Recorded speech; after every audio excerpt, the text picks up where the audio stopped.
June, 20-year-old Amanda did her usual routine. She updated her Facebook status, read other people's statuses, and was texting. She was in her car, cruising down the highway. The next thing she knew, her distracted driving caused her to slam into a tractor trailer that had enough force to push her vehicle 6 feet forward. She says that she couldn't have lived. She could have had her head chopped off. Instead, she lost her right eye. She had 36 plates and 48 screws just to rebuild her face. After 20 surgeries, the road to recovery is still stretching out. She says she is in pain everywhere, all the time, but she knows she is lucky to be alive. A lot of us do exactly what Amanda did. We text on our phones, answer phone calls, and think it's not that hard to text and drive. Put yourself in her shoes and imagine if it was you. Don't learn the hard way. Don't text and drive. After all, do you want to be like Amanda? Do you want to be paralyzed for the rest of your life? Do you want to be charged for killing someone? All because you chose to text and drive? After Amanda's experience, you would think people would stop texting and driving, but they don't. In fact, they still do now. 3 years after Amanda's accident, you would think people would stop texting and driving, but they don't. In 2011, 3,331 people were killed. 387,000 were injured due to distracted drivers. According to the National Highway Traffic Safety Administration, 11 teen deaths happen every day due to texting and driving. Sandy Spolvon, an executive director of National Organization for Youth Safety, said, "Teens may think sending a quick text, email, or Facebook update is safer than talking on the phone, but it actually does 3 dangerous things. It removes the mind from driving, removes your hand from the wheel, and removes your eyes from the road." A commercial vehicle study from Virginia Tech Transportation Institution reveals that text messaging diverts a driver's attention from the road for an average of 5 seconds. When you are going 55 miles per hour, you are basically driving blindfolded for an entire football field. Here's where you see the football field in 5 seconds. Teens know not to do it, but they do it anyways.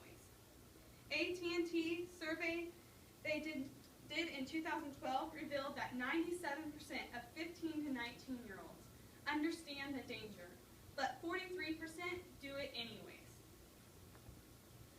Knowing these facts, you know people must be breaking a law of texting and driving. In Kansas, cell phone use is banned for new drivers no matter if it's handheld or hands-free. In Kansas, the most important law for texting is that texting is banned for all drivers. Kansas has not been as strict as it needs to be. Texting and driving is the same as drinking and driving. Texting and driving is the same as drinking 4 beers and driving. Christoph, an editor, says, "There's nothing like prison time to make people reconsider dangerous, selfish behavior. Every single texting, surfing driver who kills or injures someone due to their individual stupidity and selfishness needs to spend a few years behind bars, period. The same outcome happens when you drink and drive." I think Christoph is right, but I also think people who are texting and driving and just get pulled over for it should be punished the same as drivers drinking and just getting pulled over for it. Texting happens way too often. It is the most distracted driving activity there is, said Christoph. I think we need sentences like the one I know about where a teen was texting and driving and killed another driver. Then he was sentenced to 1 year in prison and he lost his driver's license for 15 years. Texting is a bad thing, but the teens don't just learn it themselves. They learn it from their parents. 48% of young drivers have seen their parents driving while talking on the phone. 48% of kids aged 12 through 17 have been in the car while the driver was texting. 15% of young drivers have seen their parents text while driving.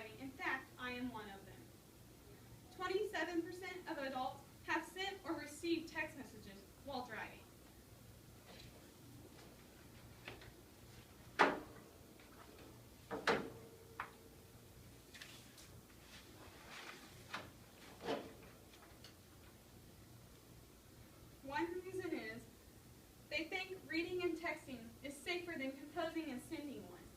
They hold the phone near the windshield for better visibility.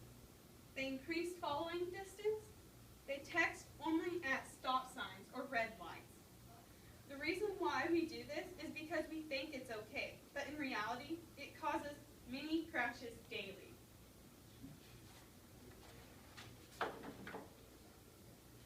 Text messaging makes a crash 23 times more likely. Dialing makes a crash 2.8 times more likely. Texting and listening makes a crash up to 1.3 times more likely. Reaching for a device makes a crash up 1.4 more likely. As you see here, texting is the most dangerous thing you can do while driving by far. Now that you know how dangerous texting and driving is, let me give you a few more statistics about texting and driving. In 2011, at least 23% of auto collisions involved cell phones. That is 1.3 million crashes.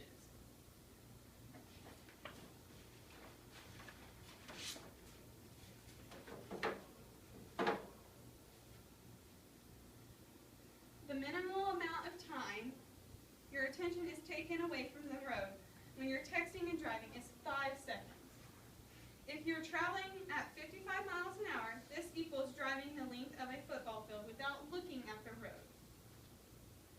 This statistic is very important, as I said it earlier. Safety is very important when you are behind the wheel, so turn off your phone is the best option. Don't be afraid to speak up no matter where you are in the car. If you're riding with someone and she or he is texting and driving, don't be afraid to speak up and tell him or her that it makes you uncomfortable. If the driver's phone goes off, offer to answer it for them. Messaging behind the wheel is a choice, but it's also your choice to break the law. Amanda wants you all to know that life will be so much easier for you guys if you don't have to learn to walk again like she did. She says a